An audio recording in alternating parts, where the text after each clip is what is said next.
বান্দারে আমার রহমত থেকে নিরাশ হয়ে যাস না বান্দা। বান্দা তোর আমল নামা দেখারে বান্দা, বান্দা আমল নামা দেখাবে, আল্লাহ পাক কুদরতি ভাবে দেখবে। দেখতে দেখতে দেখা যাবে বান্দার আমল নামায় কোনো ভালো কাজ নাই, গুনাহ অন্যায় করা ভর্তি রয়েছে। ঠিক এমনই সময় আল্লাহ পাক দেখবেন বান্দার একটা ছোট্ট ভালো কাজ পেয়েছে, যে কাজটাকে দেখে আমার আল্লাহ বড় খুশি হয়ে যাবে। এ বান্দারে, আমার তোর একটা ভালো কাজ দেখতে পেয়েছি, তুই কোথায় যাবি বল? বান্দা বলবেন আল্লাহ আপনি যদি দয়া করে জান্নাত দেন যেতে পারবো, নয় আমার জান্নাত যাওয়ার কি ক্ষমতা রয়েছে? এ নওজওয়ানেরা, আল্লাহ পাক বলবেন যা বান্দা, তোর জীবনের সমস্ত পাপকে আমি আল্লাহ চেপে দিলাম, তোর একটা ছোট্ট ভালো কাজ আমাকে খুশি করে দিয়েছে, আমি আল্লাহ তোকে জান্নাতি বানিয়ে দিলাম। আল্লাহ যদি কাউকে জান্নাত দেয়, তুমি আমি কি আন্দোলন করব নাকি? কি গো, এ তো ভোটাভুটি সরকার নয়, খোদ মালিক। আন্দোলন করলে ধুলাই বেশি হবে আবার, বুঝতে পারছেন না?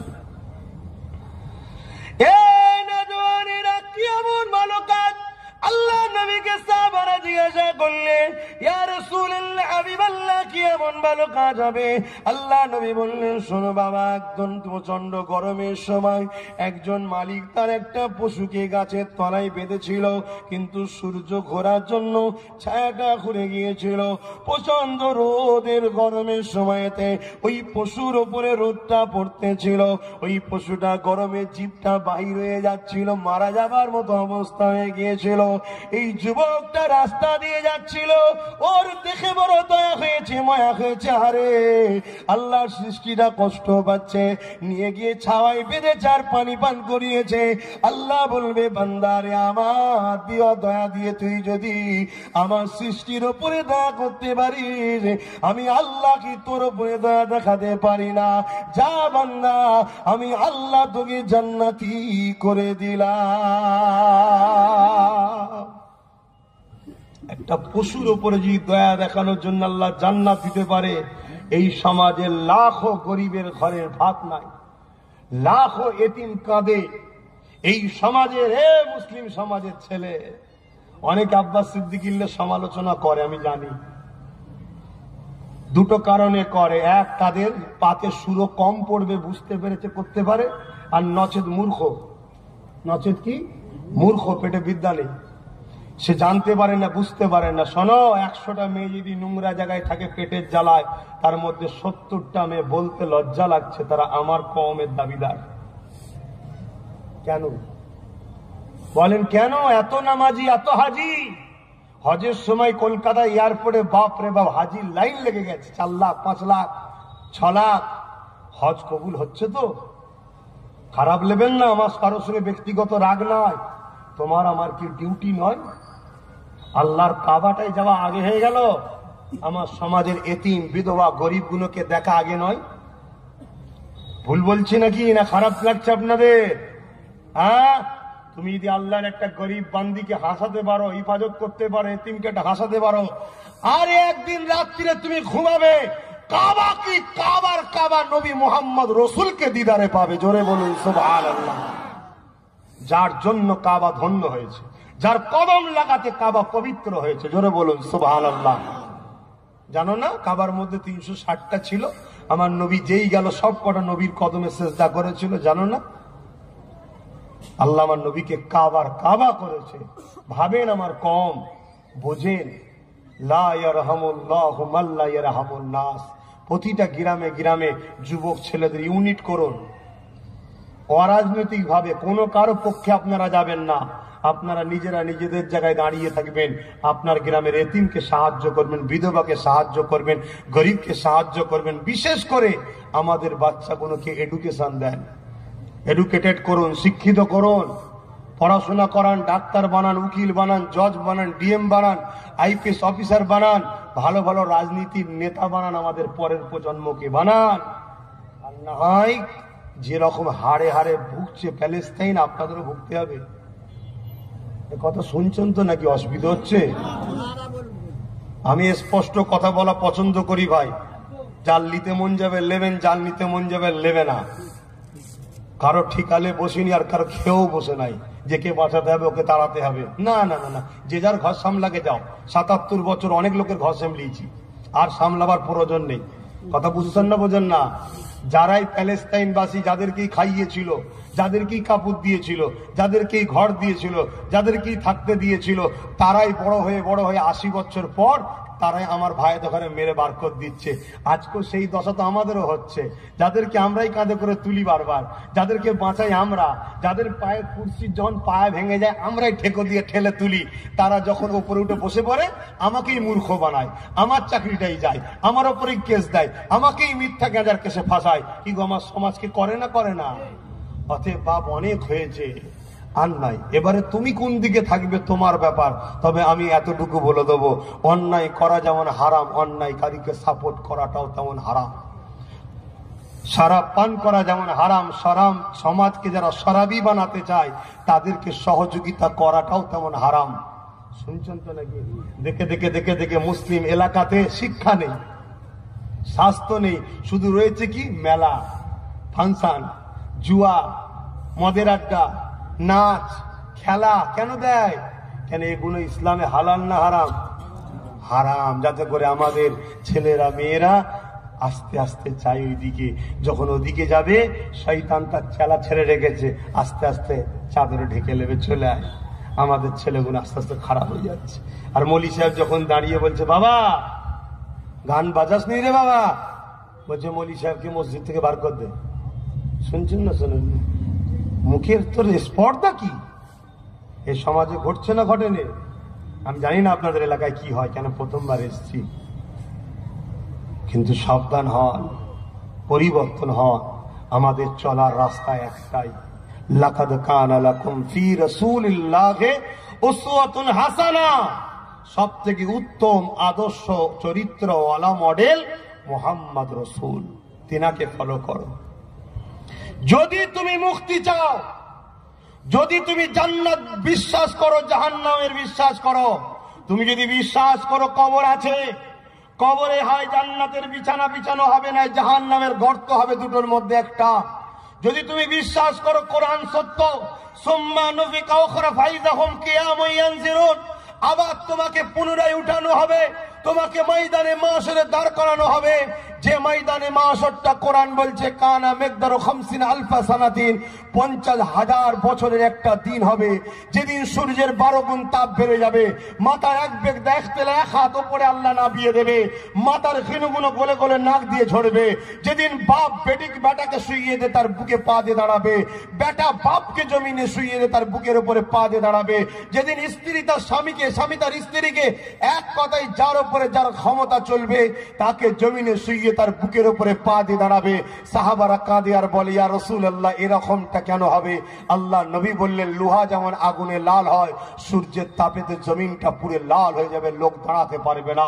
যদি আমিনা লালের হাদিসটাকে বিশ্বাস করো, এ আমার কওমের মানুষ, এ আমার যুবক, তোমার চলার রাস্তা ভুল হচ্ছে। তুমি রং রোডে যাচ্ছ, তাই এত অ্যাক্সিডেন্ট করছো, তাই তোমার সংসারে শান্তি নেই, তাই তোমার মধ্যে শান্তি নেই। তুমি না ঘুমিয়ে শান্তি পাচ্ছ, না হেঁটে শান্তি পাচ্ছ, না চলে শান্তি পাচ্ছ, না বেঁচে শান্তি পাচ্ছ।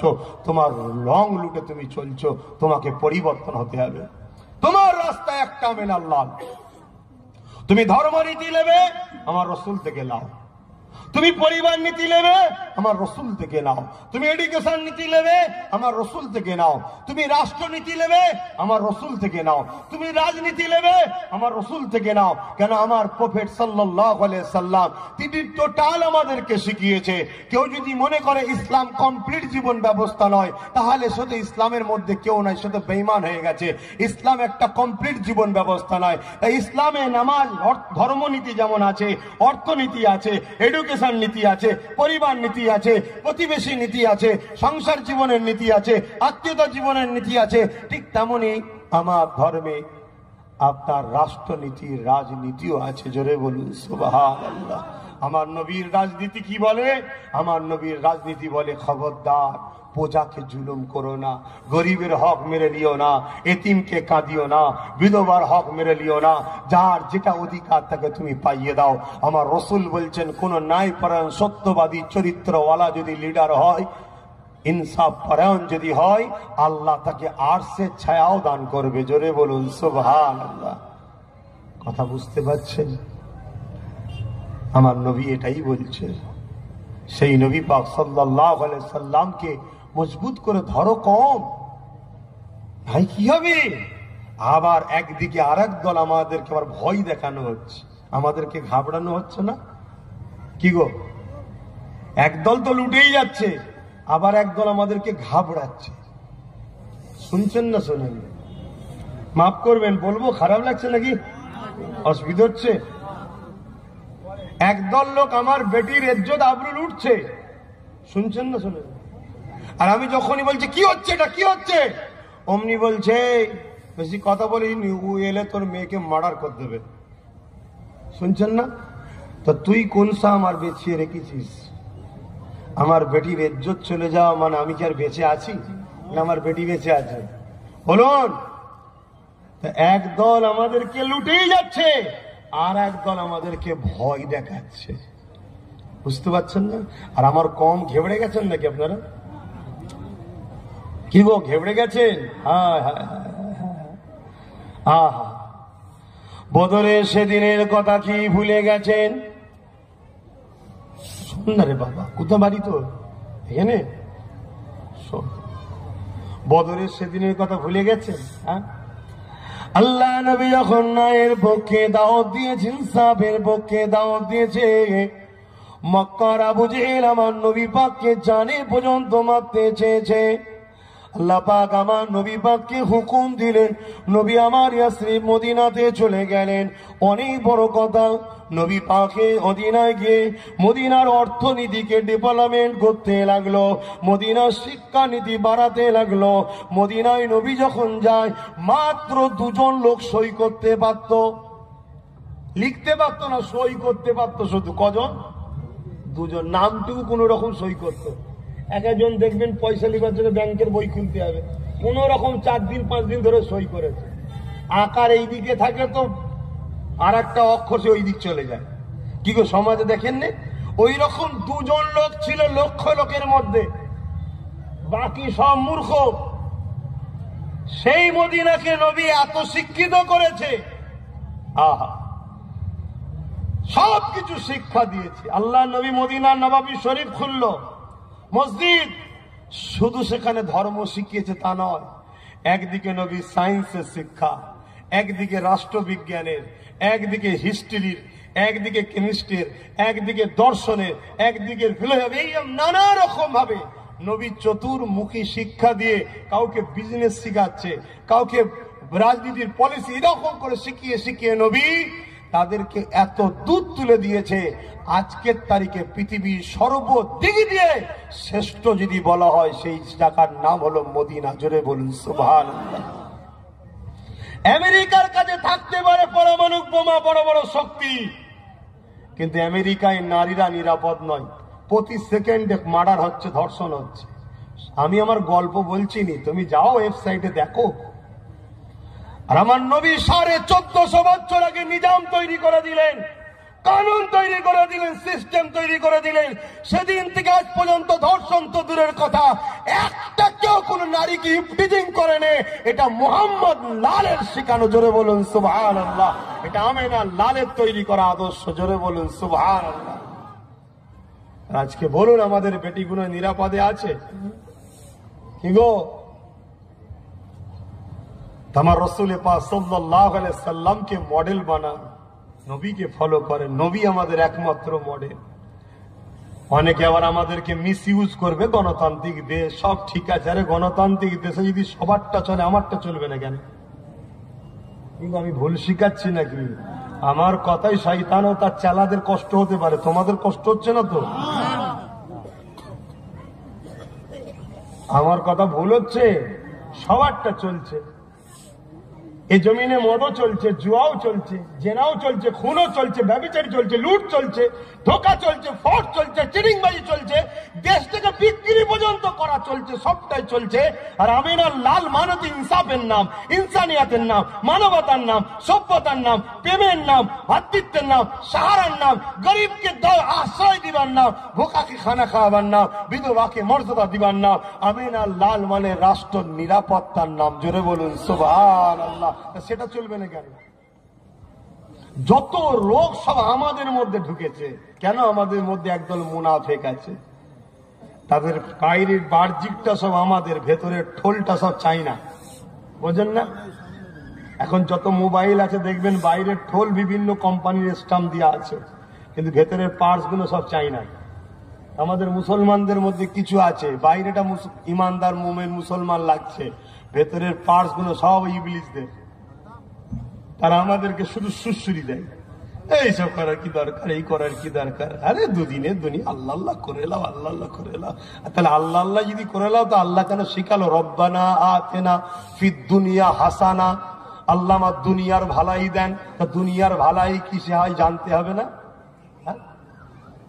আমার মুসলিম সমাজের মানুষের শতকরা 45% মুসলমানের মাসিক ইনকাম হলো 2,500 টাকা। জানেন কি বলছি? শুনছেন? যে হুজুর এগুলো বলবেন কেন? আপনি তো নামাজের কথা বলবেন, নামাজের হুজুর লেসবি নামাজের কথা বলবেন। আমার নবী শুধু নামাজের কথা বলেছে? কথা বলে। আমার নবী কি শিখিয়েছে? তুমি নামাজে দাঁড়াবে, এমন সময় খানা এসে গেছে, নবী বলছে আগে খেয়ে এলে তারপরে নামাজ পড়। আর নাই তুই নামাজে দাঁড়িয়ে মনে হবে আন্ডা ভাজা দিল না মুরগি গোশ দিল। আমার নবী তাহলে কি বলেছে বুঝতে পারছেন না? দিন কত বড়, আগে খেয়ে এলে বাবা, আগে পেট ঠান্ডা কর, তারপরে এবারে শান্তিতে দাঁড়া। আল্লাহ একবার, আল্লাহ তুমি খেয়েছো, আমি শান্তিতে আছি, এবার আল্লাহ একবার। তাহলে পেটের যদি জ্বালা থাকে নামাজ হবে? ও নামাজে ইমাম সাহেব দাঁড়িয়ে আছে, ভাবছে ছেলের মাইনেটা দিবার সময় হয়ে গেছে, 1,500 টাকা, আমি তো পাই 2,500 টাকা, কি হবে? শুনছেন না? শতকরা মুসলমানদের মধ্যে 45% মুসলমানের ইনকাম কত? 2,500 টাকা। আজকের বাজারে বলুন মাসে 2,500 টাকায় কি হবে? আর ইমামদের যদি ধরা হয়, 100টা ইমাম যদি রাখা হয়, 100টার মধ্যে 60টা ইমামের ইনকাম হলো শতকরা, ইমামদের মধ্যে 1 লাখ যদি ইমাম থাকে, 60,000 ইমামের মাসের ইনকাম হলো 3,000 টাকা। শুনছেন? যে কওমের ইমাম মানে তো গ্রামের নেতা, গ্রামের মাথা। ইমাম মানে কি? গ্রামের মাথা। আল্লাহর ঘরের যে দায়িত্ব আছে তার থেকে বড় সম্মানিত কি আছে গ্রামে? কি বুঝছেন না? বোঝেন না? তার ইনকাম কত মাসে? 3,000। কত পার্সেন্ট? 60%, মানে 1,60,000। যে ধর্মের ইমাম 1,60,000 ভিখারি, সে ধর্মের উপরে আল্লাহ কখনো রহমত দেয়? আর এগুলো হলো কেন? পরের বাপকে বাপ বলার জন্য হয়েছে। বুঝছেন না আমার আব্বা জানেরা, ভাইজানেরা? বুঝছেন তো নাকি? আমার আব্বা কোনো কি বেজার হচ্ছেন নাকি ছেলের উপরে? পরের বাপকে আমরা বাপ বলেছি। রান্নার বেলায় বললো কচি আয়, কচি আয়, কচি আয়। জাল দিবার বললো কচি আয়, কচি আয়। খুব দরদ দেখেছে। আমি ভেবেছি এটাই হয়তো আব্বা আব্বা আব্বা করে সব কাজ করেছি। যেই রান্না হয়ে গেছে নিজের ছেলেলে ঘরে ঢুকে তালা মেরে দিয়েছে, ভাগ বাটনা নিজেরা করে নিয়েছে, আমরা হা করে বসে আছি। বুঝতে পারছেন না? সব জায়গায় আমরা মাথা ফাটাবার বেলায় আমরা, দখলের বেলায় আমরা, চুরি করার বেলায় আমরা, লুটার বেলায় আমরা, আর যখন বসার সময় এসে সব দরজা তালা মেরে গেছে। এই মাথায় ঢুকছে না? ঢুকে নে? ঢুকান বাপ। যদি না ঢুকান কালকে আপনাদের দিশেহারা হয়ে যেতে হবে। আমাকে ভাববেন না আমি দরবারে বসে থাকি, আমার পিছনে একটা স্টাম্প আছে আউলাদে মুজাদ্দেদ। এই স্টাম্পটা আল্লাহ দিয়ে পাঠিয়েছে। দরবারে বসে থাকি, আমার পার মাসে জুম্মায় আর রোববারে মুসাফা করে পার মাসে 1.5 লাখ, 2 লাখ, 2.5 লাখ, 3 লাখ করে টাকা হয়। শুনছেন না শোনেন নেই? এবার বলুন হুজুর এত টাকা হয় বলছেন কেন? কারো যদি বুক ফাটে আমি কি করবো? আল্লাহ দিচ্ছে। সারা দুনিয়ার লোক হিংসা করেও কিছু করতে পারবে না, সারা লোক দুনিয়ার লোক মিলেও আমার বাড়াতেও পারবে না। দেয় কে? আল্লাহ। আল্লাহ। আমি কাউকে বলি নাকি টাকা দেবো সভা কর। লোক ঘরে যে বসে আছে দরজায় কটা থেকে? সকাল 8টা থেকে। যাতে যে থাকে ফোন করছে, একজন এসেছে কি, 2 জন এসছে কি, 3 জন এসছে কি, 5 জন এসছে, একটু দেখা করবে চলে যায়। আমি যে আজকে এসছে কেন? আজকে দেখা করার দিন নয়, বসতে বলো। কাজ থাকে তোরে বাবা, বসতে বলো 8টা 9টা 10টা 11টা, হয়তো আমি 11টার সময় বেরোচ্ছি, কেন আমি দিনে জলসা করি বেশিরভাগ। বেরিয়ে দেখি বসে আছে, কি গো তোমাদের কোনো কাজটা যদি যখন তখন চলে এলি হলো। ও বেচারি আমার জন্য বসে আছে 4 ঘন্টা, আমি আবার তাকে মিজাজ দিচ্ছি। শুনছেন না শোনেন নে? তারপরেও আবার বলছে হুজুর একটু মুসাফা করবো, আসুন। মুসাফা করছি, দেখি ঠেকছে, বুঝতে পারছেন না কি? হ্যাঁ, যদি এইটা আল্লাহ দিল না অন্য কেউ দিচ্ছে। আমি 5 জনকে ডেকে নিয়ে এসছি, তো আল্লাহ পাঠিয়েছে, যা জামান নবীর গোলামকে নজরানা দিয়াই। আপনারা মিলে আন্দোলন করলে হবে? কিছু কিছু তো শয়তান বলে হাত বেরিয়ে টাকা লাই, বলে না? শয়তান তোর বাপ দাদক গোষ্ঠী সবাইকে লাইন দে, বল না হাত বেরিয়ে থাকতে, কেউ যাই কি দেখ। আরে মুসাফা করে নজরানা লিয়া সুন্নাত, অস্বীকারী নবীর সুন্নাতকে ইনকার করার জন্য কাফের হবে। ফতোয়া বোঝো? এই টুপিটা অনেকের মাথায় নাই, দেখো দেখো, একটা কেউ বলতে পারবে যার মাথায় টুপি নেই সে কাফের? হ্যাঁ বলতে পারবে? শুধু কাফের কেন, যার মাথায় টুপি নেই গুনাহগার বলতে পারবে কেউ? আরো ক্ষমতা নেই যে কারো গুনাহগার বলতে পারবে। টুপি পরেনে সুন্নতের সওয়াব পাইনি, কিন্তু গুনাহগারও নয় কাফেরও নয়। কিন্তু এই টুপিকে কেউ যদি ইনকার করে, তুচ্ছ তাচ্ছিল্য করে, নবীর পছন্দকে তুচ্ছ তাচ্ছিল্য করার দরুন কাফের হবে। তো সুন্নাত নজরানা নিয়াও সুন্নাত, নজরানা দিয়াও সুন্নাত, এটা রাসূলের সুন্নাত। এই সুন্নাতকে যারা তুচ্ছ তাচ্ছিল্য করে, দ্বীন ইসলাম থেকে বেরিয়ে কাফের হয়ে যাবে। শুনছেন? তাহলে আমি বুঝাচ্ছি কেন আপনাদের এই কথাগুলো, যে মনে যদি কেউ করে যে আব্বাস সিদ্দিকী মনে হয় নিজের জন্য কিছু ভাবছে, না ভাই, আপনাদেরকে ভালোবাসি, বাঁচাবার চেষ্টা করছি। পাওয়ার বোঝেন? পাওয়ার বুঝবেন তো? পাওয়ার বোঝেন? পাওয়ার দরকার আছে। পাওয়ার যদি মানুষের হাতে থাকে, বিধবা বাঁচবে, এতিম বাঁচবে, গরিব বাঁচবে, কৃষক বাঁচবে, সর্বধর্মের মানুষ বাঁচবে। বুঝতে পারছেন না পারেন নেই? আর পাওয়ার যদি মানবরূপী পশুর হাতে চলে যায়, সবাই মরবে আর শুধু দেখবেন কাটাকাটি হচ্ছে। তাহলে আমার নবীর উম্মত আমরা, আমাদের দায়িত্ব আছে না নাই সমাজকে শান্তিতে রাখা? কে করছে না করছে দেখার দরকার নেই। আপনার রসুল বলেছে এটা একটা ইবাদত, নেকির কাজ, সওয়াবের কাজ। মাতৃভূমিকে ভালোবাসা এটা একটা নেকির কাজ, সওয়াবের কাজ। জোরে বলুন সুবহানাল্লাহ। এই বিষয়ে আমাদেরকে ভাবা দরকার আছে না নাই? বলছি উৎসাহ, আমরা ইমাম সাহেব মানুষ, আমরা মলি সাহেব মানুষ, আমরা হুজুর সাহেব মানুষ, আপনারা এইসব কথা কেন বলবেন বলুন তো? তাহলে কি বলবো? তুই হারাম খাবি, যখন পেট যন্ত্রণা করবে আমি পানি পড়া দেবো, কি খাবি? হ্যাঁ, এই কাজ করবো? এ বলে না হুজুর পেট যন্ত্রণা করছে পানি পড়া দেন, তা আমার এই কাজই, শুধু তোর পেটে যন্ত্রণা করে আমি ফুঁ দিয়ে যাবো, এই কাজ নাকি? আর কিছু কাজ নেই? আমার কথাই মনে হচ্ছে আপনারা বেজার হচ্ছে। তাহলে ছেড়ে দেন, আর বলে লাভ নেই, এমনি নামাজের সময় হয়ে গেছে। হ্যাঁ, আমার নবী মদিনা জমিনে রাষ্ট্র কায়েম করলেন। আল্লাহ নবী সিংহাসনে বিচারের আসনে বসে আছেন। এমন সময় একজন ইহুদি চলে আসলো, আর একজন মুসলমান চলে আসলো। দুজনে একটা ঘোড়াকে ধরে নিয়ে আসছে। ইহুদি বলে, মুহাম্মদ, এই ঘোড়াটা হলো আমার। মুসলমানটা বলে, ইয়া রাসূলুল্লাহ, এই ঘোড়াটা হলো আমার। আল্লাহ নবী বললেন, প্রমাণ দাও, দলিল দাও, তোমার ঘোড়া, তোমার ঘোড়া। ইহুদি প্রমাণ দিতে লেগেছে, রাসূলুল্লাহ শুনতে লেগেছে। মুসলমান প্রমাণ দিতে লেগেছে, রাসূলুল্লাহ শুনতে লেগেছে। দুজনের প্রমাণ শুনতে শুনতে আল্লাহ নবী ফয়সালা দিতে লেগেছে। এ বাবা মুসলমান, তোমার এটা ঘোড়া নয়, কেননা তোমার দলিলের মধ্যে, যুক্তির মধ্যে, প্রমাণের মধ্যে কিছু খুঁত রয়েছে, মিথ্যা প্রমাণ হয়ে যাচ্ছে।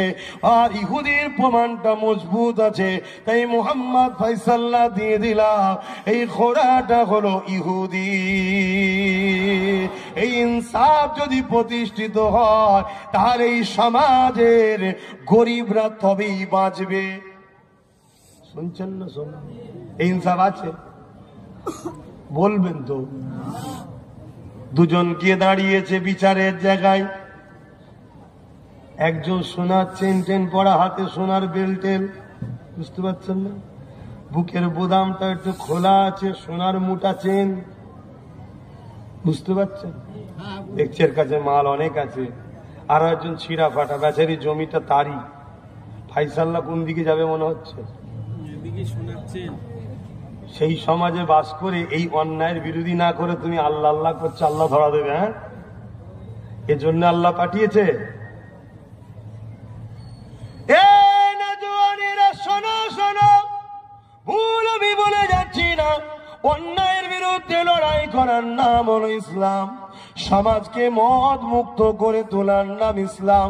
সমাজের দুর্নীতির বিরুদ্ধে লড়াই করার নাম হলো ইসলাম।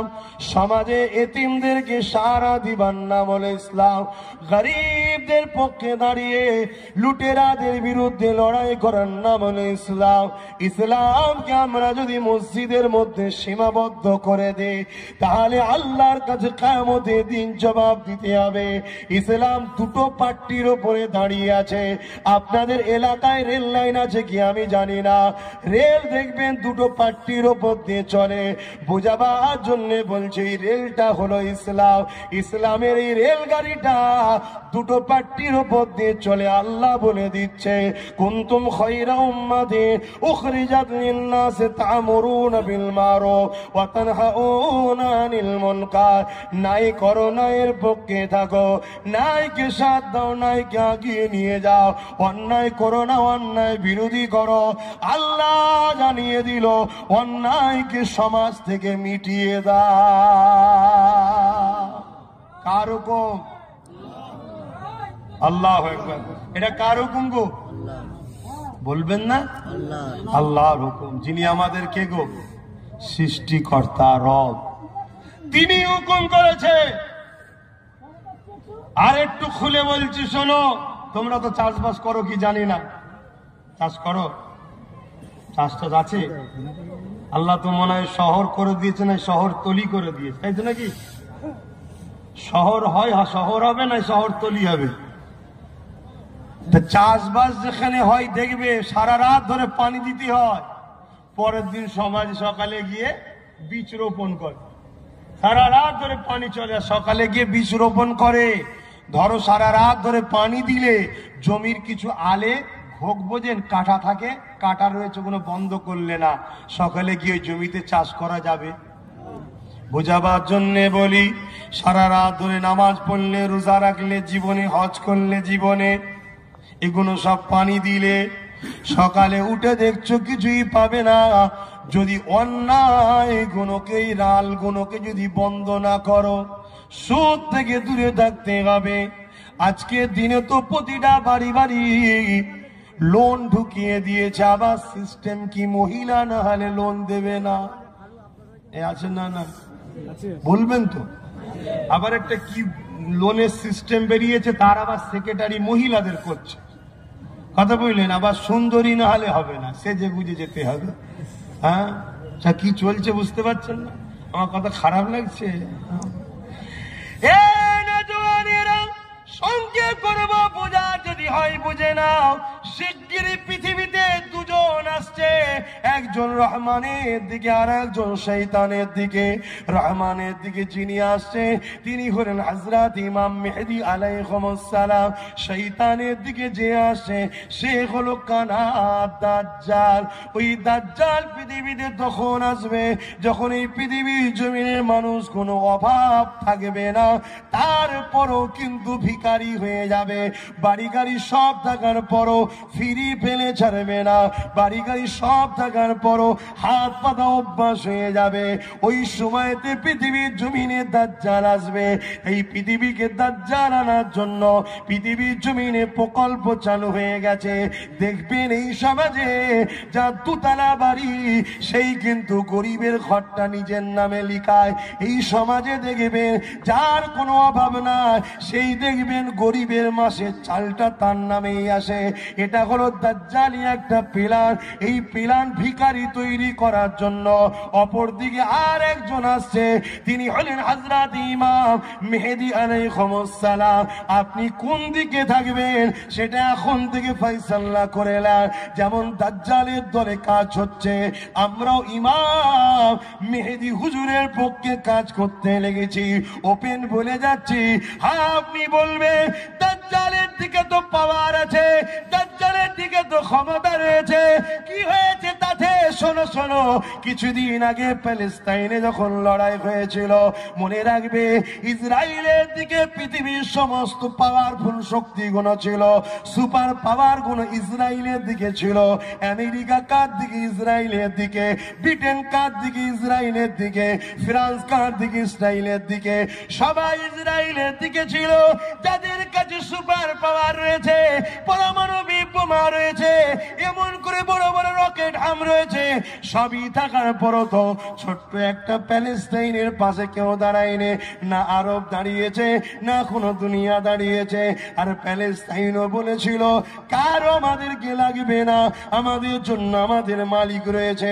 প্যালেস্টাইন যখন ইট নিয়ে পাথর নিয়ে এমন করে পরমাণু শক্তিদের বিরুদ্ধে লড়তে যায়, তখন দুনিয়া বলেছিল তোমরা ওদের বিরুদ্ধে লড়বে কি করে? ওদের দিকে আমেরিকা, ওদের দিকে ব্রিটেন, ওদের দিকে ফ্রান্স, ওদের দিকে সব ক্ষমতা।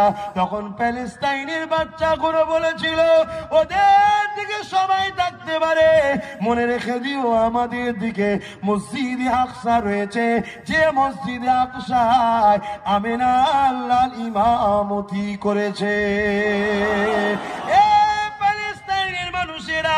এই কথা তোমরা কোথা থেকে শিখলে?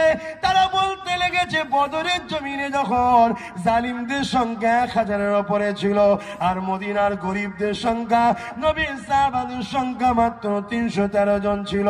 এমন করে জালিমদের হাতে তরোয়াল ছিল, জালিমদের হাতে তীর ছিল, জালিমদের হাতে বস্ত্র ছিল, জালিমদের হাতে অনেক রকম যুদ্ধের সামান ছিল, জালিমরা ঘোড়ার পিঠে, উটের পিঠে ছিল। আর এমন করে আমার নবীর সাহাবারা মাত্র খাজুরের ডাল নিয়ে এসে হাজির হয়েছে। সেই দিন সাহাবাদেরকেও বলা হয়েছিল ও মুহাম্মাদের অনুসারীরা, এই আবু জেহেলের সৈন্যবাহিনীর মোকাবেলা করবে কি করে? ওদের গায়ে লোহার ড্রেস রয়েছে, তোমাদের হাতে খাজুরের ডাল রয়েছে, পিটিয়ে পিটিয়ে যতই চেষ্টা করো ডাল ভেঙে যাবে, লোহার ড্রেসের কিছু হবে না। তাদের দিকে তরোয়াল, অস্ত্র, তীর, বল্লম রয়েছে, তোমাদের সংখ্যা 313 জন, আবু জেহেলের সংখ্যা 1000-এর উপরে। কি করে তোমরা লড়বে? মদিনায় আনসারী মুহাজিরিন সাহাবারা, আমার নবীর প্রেমিকরা বলেছিল শোনো শোনো, ওদের দিকে সব কিছু থাকতে পারে, আমাদের দিকে আল্লাহ পাকের বন্ধু রয়েছে। আরো জোরে বলুন সুবহানাল্লাহ।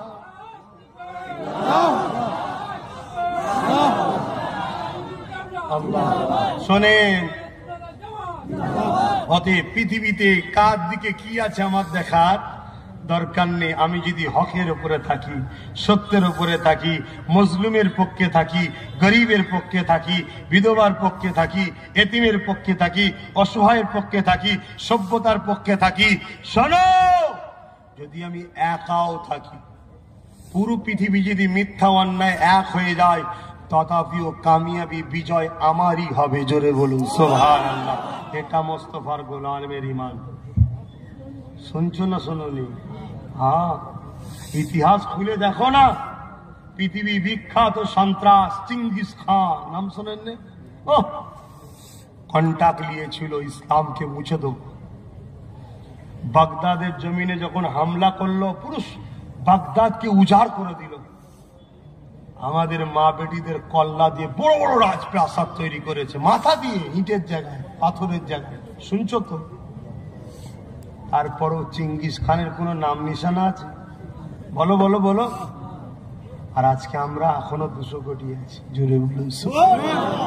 হালাকু খান নাম শুনুনি? হালাকু খান, এই শুনেছি সব ইতিহাস, কথা বলছো না তো? ঠান্ডা লেগে গেছে? হালাকু খান নাম শুনেন? এত মার মেরেছিল, দাজলা নদীর পানি লাল হয়ে গেছিল রক্তে, পুরো পানি লাল হয়ে গেছে, এত খুন করে জামাতে ঘরে। সেই হালাকু খানের খানদান, পরিবার, বংশের কোন নাম নিশানা আছে? বলুন বলুন। আমরা সব জায়গাতেই আছি। জোরে বলুন। পৃথিবীতে বারবার চেয়েছে, বুশ তো বলে দিল আমেরিকায় মুসলমান ঢুকতেই দেবো না, আমরা ঢুকিও নি। কিন্তু আল্লাহ শুকর, আজকে আস্তে আস্তে সংখ্যাগুরু আমেরিকায় মুসলমান হচ্ছে। জোরে বলুন সুবহানাল্লাহ। কেন? সত্য, ইনসাফ, ইনসানিয়াত, মানবতা, প্রেম, ভালোবাসা, আমিনার লালের আদর্শ পৃথিবীকে জয় করেছে, আজও করছে। কিন্তু তোমার আমাকে দেখে লোক মুসলমান হওয়া তো দূরের কথা, মুসলমানকে ভালোবাসা তো দূরের কথা, তোমাকে আমাকে দেখে লোক গাল দেয়। আরে কি গো, দেয় না? দেয় না? বলবেন তো কেন? তোমাকে আমাকে হাতের পুতুল করা হয়েছে। একটা খবর চারিদিকে ছড়াচ্ছে, তোমরা হয়তো খবর রাখো কি আমি জানি না। মনে রাখবে, এই পৃথিবীতে কয়েকটা দল তৈরি হয়েছে যেগুলো নিষিদ্ধ সংগঠন, তাদেরকে তৈরি করেছে আমেরিকা। উদ্দেশ্য ছিল রাশিয়াকে টুকরো করবে। এসব কথা আপনাদের হয়তো পছন্দ হচ্ছে না, মনে হচ্ছে না? রাশিয়াকে টুকরো করে বলে আমেরিকা তৈরি করেছিল। যেমন একটা দলের নাম বলছে আল কায়দা। এই আল কায়দা কোনো মুসলমানদের দল না। আমেরিকা তৈরি করেছে রাশিয়াকে ইসলামের দল নয়, এটা টুকরো করবে বলে। যখন টুকরো টুকরো করা হয়ে গেল রাশিয়াকে, তখন আমেরিকা হাত ধুয়ে নিল, আল কায়দাকে ছেড়ে দিল। তখন আল কায়দা বলছে, আরে আমার তো তুমি ভাগিদারি দাও, আমি খাবো কি করে, বাঁচবো কি করে? যখন শুনছে না, তখন তারা আমেরিকার ওপরেই ওয়ার্ল্ড ট্রেড সেন্টারে হামলা করলো 9/11। বুঝতে পারছেন না? তখন নাম দিয়ে দিল মুসলমানরা, দেখো ইসলাম এই করে। দেখারে ও তো তোদের তৈরি করা দল। শুনছেন তো নাকি? ঠিক আমাদের সমাজও নিজেদের ফায়দার জন্য আমাদের ঘরের দাবিদার, আমাদের নয় সে, তার দ্বারা কখনো ইসলাম ও মুসলমান কোনোদিন উপকার পায়নি। কিন্তু দুঃখের বিষয়, ওই যে মুসলমান সম্পর্কটুকু আছে, তাকে তৈরি করে নিজেদের রুটি শাঁকার জন্য, নিজেদের গদি টিকাবার জন্য। আর যখন কাজ মিটে যায়, তখন তাকে ঝেড়ে ফেলে দেয়। কথা বুঝছেন না, বোঝেন না? তখন ঝেড়ে ফেলে দেয়। ঝেড়ে যখন ফেলে দেয়, সে তো অঘটন ঘটিয়ে দিয়ে ছুটে পালিয়ে যায়। তখন তাকে কেন্দ্র করে পুরো মুসলিম সমাজকে গালি দেওয়া হয়। কথা বুঝছেন না, বোঝেন না? কেন আমরা বারবার তোদের জন্য গাল খাবো? কেন 2-4 জনের জন্য আমরা মুসলমানরা অপমানিত হব? কেন বারবার আমাদের উপর আগুন তোলা হবে 2-4 জনের জন্য? এটা আমাদেরকে ভাবতে হবে। যদি না ভাবো, চুপ থাকো, আগামী দিন সব এক জালে জড়ানো হবে। এক জালে জড়িয়ে ওই সন্দ বলে তুলে নিয়ে যে 18 বছর পরে বলবে কিছু ছিল না, সন্দ হয়েছিল, তোলা হয়েছিল। 18 বছর লাইফটা বেকার হয়ে যাবে। শুনছেন না শোনেননি? আমি যে কথাগুলো বলছি আপনাদের ঢুকছে তো নাকি? আর ঢুকাচ্ছে যখন, তাহলে একটা কথা বলুন, এই কথাগুলো যে বলছি, আমার দুশ্মন বাড়ছে না কমছে মনে হচ্ছে? আমার মনে হচ্ছে খেয়ে দে কাহিনী দুশ্মন শখে বাড়াচ্ছে নাকি? হ্যাঁ, তোমাদেরকে ভালোবাসি তাই বুঝাচ্ছি। বোঝো বোঝো বোঝো, এখানে যত লোক আছে সব আমার নয়, এর মধ্যে 1-2 ছাড়া আছে। সব রেকর্ড হচ্ছে, সব জায়গায় যাবে। শুনছেন না শোনেননি? কিন্তু আমি দাদু ঘরেও বলি, তুই কেন, তোর বাপ কেন, তোর 14 পুরুষ আমাদের কিছু করতে পারে না, তোরাও কিছু করতে পারবি না। কেন? দুনিয়া জুলুম করে বাঁচতে চায়, আমরা জালিমদের ঘরে মিটিয়ে গরিবদের ঘরে হাসাতে চাই। জোরে বলুন সুবহানাল্লাহ। জুলুম দুনিয়া নিজের পেটের জন্য বাঁচতে চায়, আমরা গরিবকে খাইয়ে আল্লাহর জান্নাতে যেতে চাই। জোরে বলুন সুবহানাল্লাহ। অতএব লক্ষ কোটি গরিবদের জন্য আমাদের ইতিহাস আছে, যুগে যুগে আমরা জীবনকে উৎসর্গ করেছি, তথাপিও গরিবদের উপরে আঁচ লাগতে দিইনি। গরিবদের জন্য, অসহায়দের জন্য, যারা মজলুম তাদের জন্য যুগ যুগ ধরে আমাদের ইতিহাস আছে, আমরা লড়াই করেছি, আজও লড়াই করছি। যেমন নামাজ পড়া আল্লাহ আমাদের হুকুম দিয়েছে, রোজা রাখা আমাদের আল্লাহ হুকুম দিয়েছে, হজ করা মালদারকে হুকুম দিয়েছে, যাকাত দেওয়া মালদারকে হুকুম দিয়েছে। ঠিক আমভাবে প্রত্যেকটা মোস্তফা জানের রহমতের গোলামকে আল্লাহ হুকুম দিয়েছে, এই জমিনের উপরে যার কেউ নেই তুমি তার পাশে দাঁড়াও, এতিমকে সাহারা দাও, গরিবকে সাহারা দাও, বিধবাকে সাহারা দাও, অসহায়কে সাহারা দাও, মজলুমের পাশে দাঁড়াও, দাঁড়িয়ে তুমি তাদেরকে সমস্যা সমাধান করো। মনে রাখবে, তুমি যদি আমার, আল্লাহ বলছে, আমার একটা সৃষ্টিকে বিপদ থেকে উদ্ধার করতে পারো, আমি আল্লাহ কিয়ামতের দিন, তোমার বিপদের দিন তোমাকে উদ্ধার করে জান্নাত দেবো। জোরে বলুন সুবহানাল্লাহ। তাই আমরা এই কাজ তোমাদেরকে করার জন্য দাওয়াত দিবা, বুঝাই লোককে। যে ইমাম সাহেব কি বলছেন সেটা করবি না, না আর একটু বললাম নামাজ পড়তে হবে তো। হ্যাঁ কেন? হ্যাঁ থাকে না না, শোনেন না আমার বাপ, অনেক হয়ে গেছে। শুনছেন আমার ভাইরা, আমার আব্বা যান, শোনেন।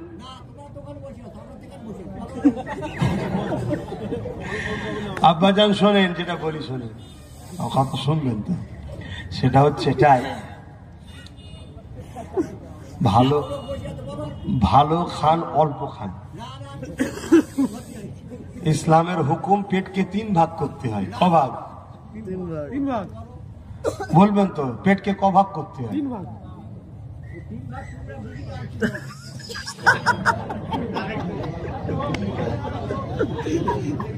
খেতে হয় খায়, ওসব বুঝি না, খেতে হয় খায় না আব্বা। পেটকে 3 ভাগ করতে হয়।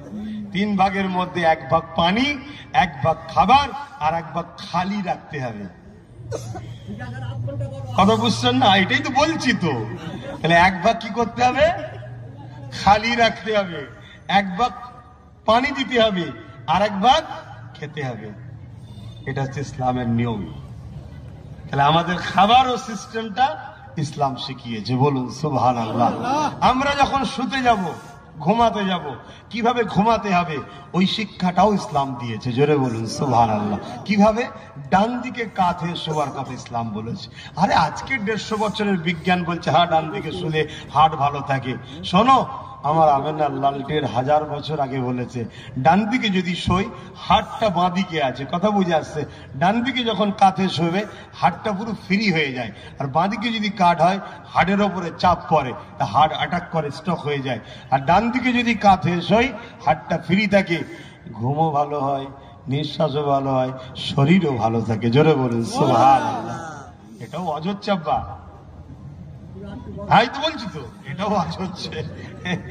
আমার ইসলাম আমাদেরকে কত সুন্দর করে শিখিয়েছে।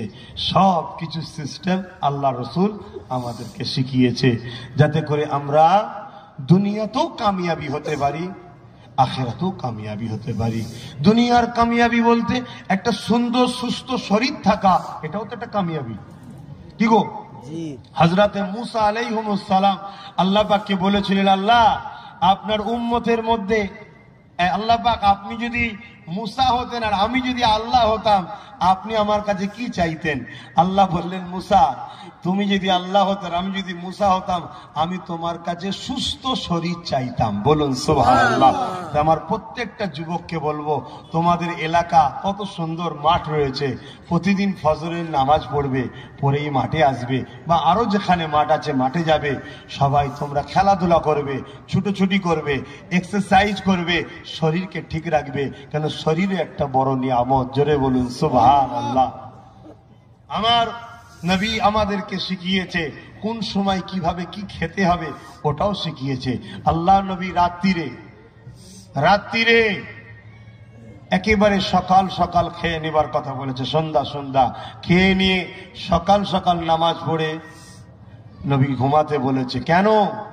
সকাল রাত 10টা থেকে রাত 12টা পর্যন্ত ব্রেন রিপেয়ারিং হয়, 12টা থেকে 3টে পর্যন্ত শরীর